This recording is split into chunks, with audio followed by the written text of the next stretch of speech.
makan dulu. Okay, hurry up. Yes, very good.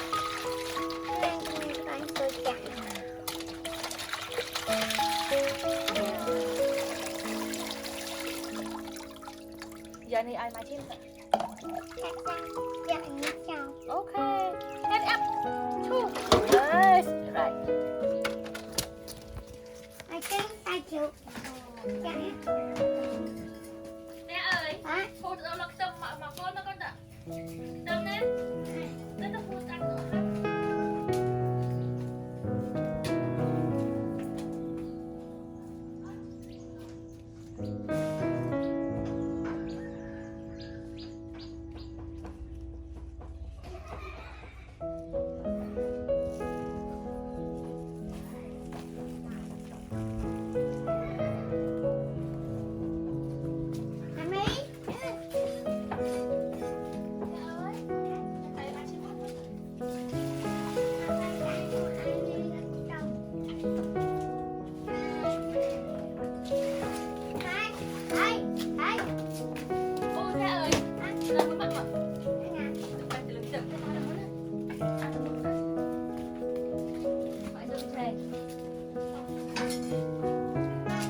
Yes, okay.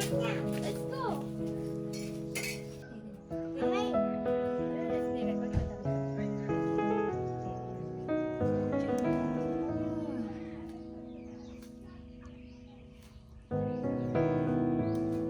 Mami, Bán đây con, bán đây. Makan đây. nhắc được vậy. Là cho nó. Cảm ơn bạn.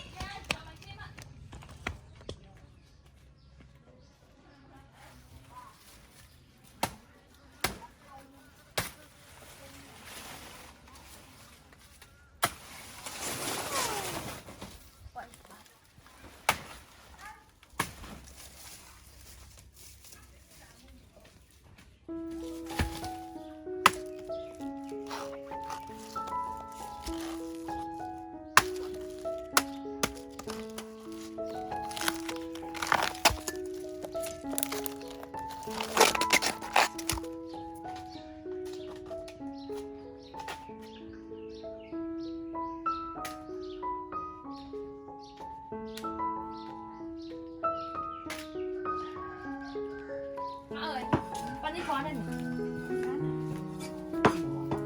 Tôi chơi vậy. Mình cần cho cô thế mà.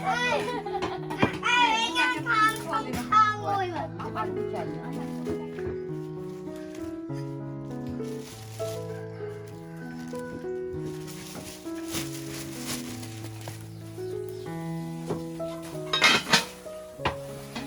Đây đây nè. Cô cho tôi ăn này. Chơi ăn không nhá.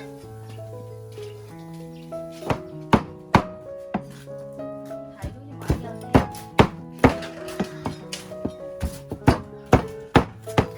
Uống không có gì.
Đặt bóng tì. Sao vô tâm cho bạn này. Tâm sao? Tâm nó tâm. Còn Nè. nè, Nè là đặt đây này. nít trong nè. Rồi. Chắc Đây là to này.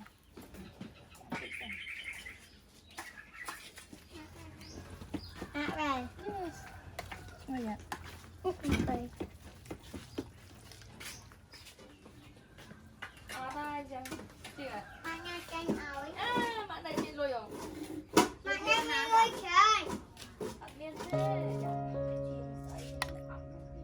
Chiều biên không? Vậy thôi à. Very good. Rồi.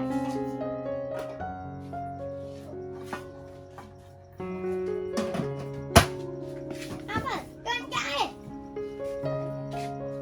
Ông kia mấy nhỉ, con trai.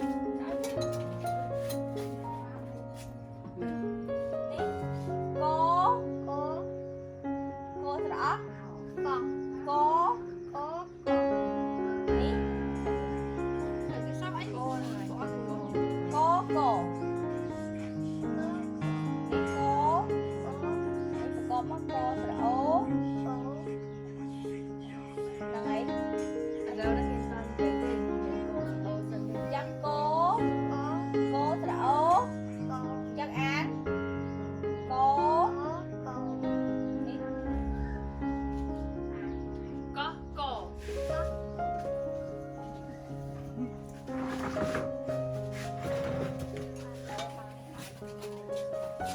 Đi tới rồi, rồi đang trong đó. Ê, đâu quên, đâu quên.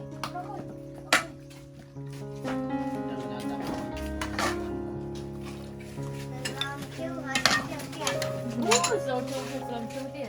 Chưa tiền.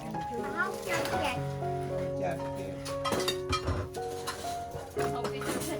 Không, làm chưa. Vì một là chuyện. Ơi. Ôi, ta đấy.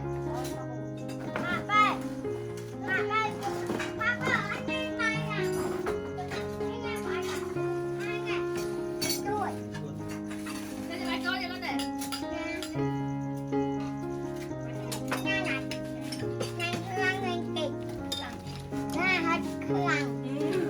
Vậy này khăn đi, hết được khăn đi.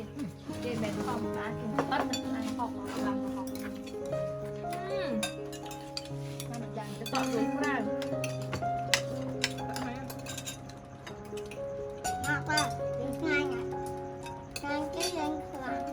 Lăng. Hết được khăn.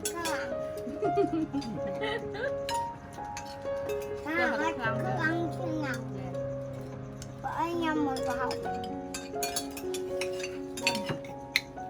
nha ai kém ngay nhặt Lăng rồi.